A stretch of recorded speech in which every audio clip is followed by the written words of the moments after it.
It's showtime.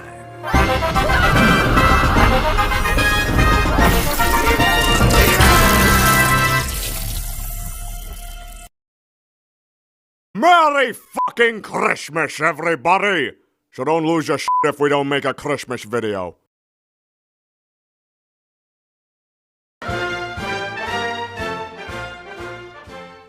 Good evening, my fellow Americans. With me, as always, is my anger translator, Luther. Hi. Now, like many of you, I recently saw the video of my opponent addressing his donors. Woo!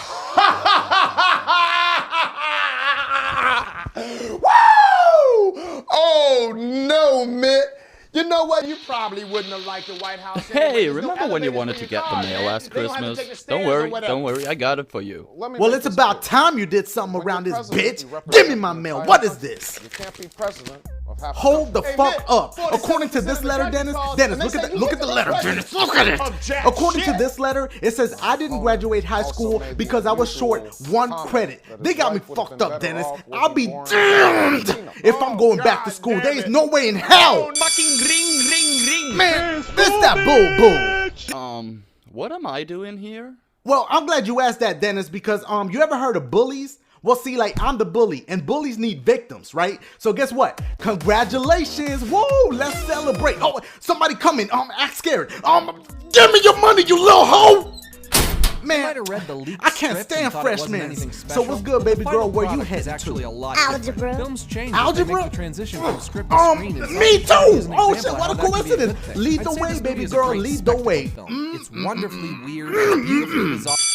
Hello, students, and welcome to Algebra. I'll be your teacher, Mr. Slender. I know it's the first day, but guess what? Pop quiz. You'll be needing your number 3 pencils. And since I know none of you guys have them, blub blub blub blub blub blam. These are only $1 each. However, you know how they say you gotta pay for your mistakes? Erasers are an extra 50 cents a pop. Absolutely no calculators allowed unless, bam, bam, bam, bam. You use mine. These are $10 a pop. However, batteries are not included. Those are gonna cost you 2 extra bones.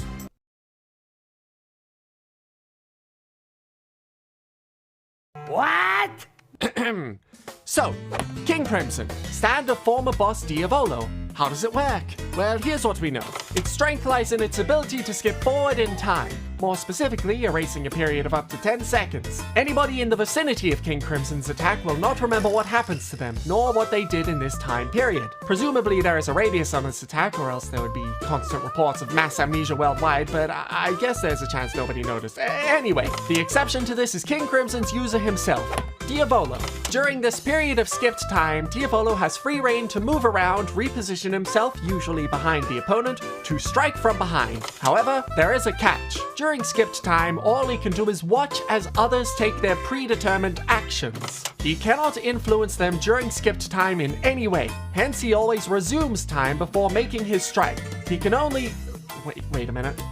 He watches others take their predetermined actions, ones they were fated to do, which... right. Which brings us to Epitaph.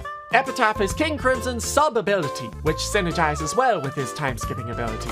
Epitaph allows Diavolo to see a vision into the future, a constant running feed showing off everyone's fated actions. This window into the future is absolute. Possible to misinterpret, but absolute. The one exception is Diavolo himself, who at any point can choose to skip time, ignoring his fate. Let's go over some examples. Here is a comprehensive list of every time King Crimson has had a recorded use. I feel the need to do this because if I didn't, I can't claim my explanation applies to every possible use case. While you're reading through all those, Who's Doppio? Oh, that's... Wait, are you done reading already? Cases 15 through 22 all refer to a Doppio. Who is he? Yes, I know. I was just about to get to that. Doppio is essentially Diavolo again. A split identity, 2 souls inhabiting the same body. Is Epitaph Doppio's stand? What? Doppio only uses Epitaph during the Metallica fight. Is that because Epitaph is Doppio's stand? That's a talking turtle. Thanks, man, I really appreciate it. Ooh, listen. All tortoises can you think I can get like 3 more sheets? Because you know you need that support underneath. Also, this is definitely a turtle. Thanks, man, you're the best. I really appreciate it. I ain't gonna ask you for nothing. Hey, don't just sit down. I never got up. Fuck. I've heard this I borrow a epitaph is pen? Doppio's stand theory in the past. However, there is no material we have confirming this to be true. It is far more likely Diavolo, the more dominant identity, simply lent this aspect of his ability to the less dominant identity. Diavolo even directly states as such in a conversation he has with Doppio. Doppio needs permission from Diavolo to use King Crimson's abilities, but Diavolo never needs permission from Doppio to use Epitaph. How do you even know this when nobody else saw Diavolo's perspective? Please stop interrupting. Hey, you're the one pretending this framing device has any semblance of canonicity. No, Look, has everybody finished reading through the pamphlet? Yes! Good! I'd like to move on from this extremely irrelevant topic. You just read through a comprehensive list of everything we definitively know King Crimson can do. Just so we're on the same page, can everyone agree that is true? No. Yes! Brad, who said that? I heard that no. Spit it out. I did. And why? We can't assume King Crimson could do all those things you stated. What the hell are you talking about? Give me one reason why I shouldn't throw you out right now, Mr. Contrarian! Case number 6. King Crimson showed Bruno his future self. This is an ability he never uses again, shown early enough so we can't assume this ability was fully fleshed out by this point. Being a vision of himself. How can we explain this? You are right in saying it's not something Diavolo ever does again. However, there are circumstances present in this encounter which are not present in any of his other encounters. Diavolo had already thought he'd won, so decided to divulge an aspect of his ability to the already defeated Bruno, something he would never do in any other circumstance. What was the aspect of his ability he divulged? The ability to see a vision of the future, and what does he use to see into the future, as seen in later cases? That's right, Epitaph. We can likely conclude that Diavolo used Epitaph to provide the vision of Bruno's future self, but instead of projecting it onto the underside of his hair, he projected it in front of Bruno. You can't assume an image is being literally projected onto Diavolo's hair. If it were, how is he able to tell the future even when his hair is tied up in its first encounter? Case 2. Hey, I didn't do that. Plus, there are You passed the nose to my girl! God damn you, big boy! What you been eating? No, no! So, how was your day?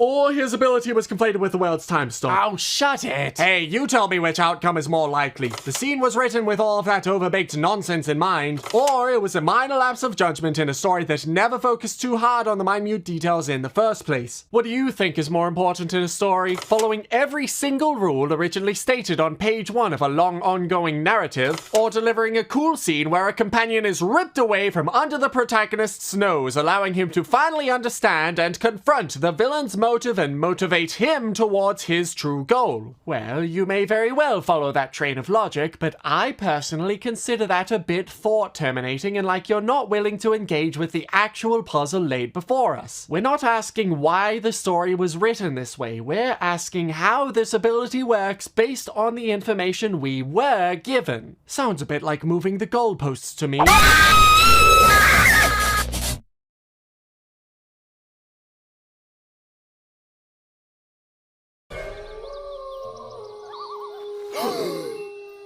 Where am I?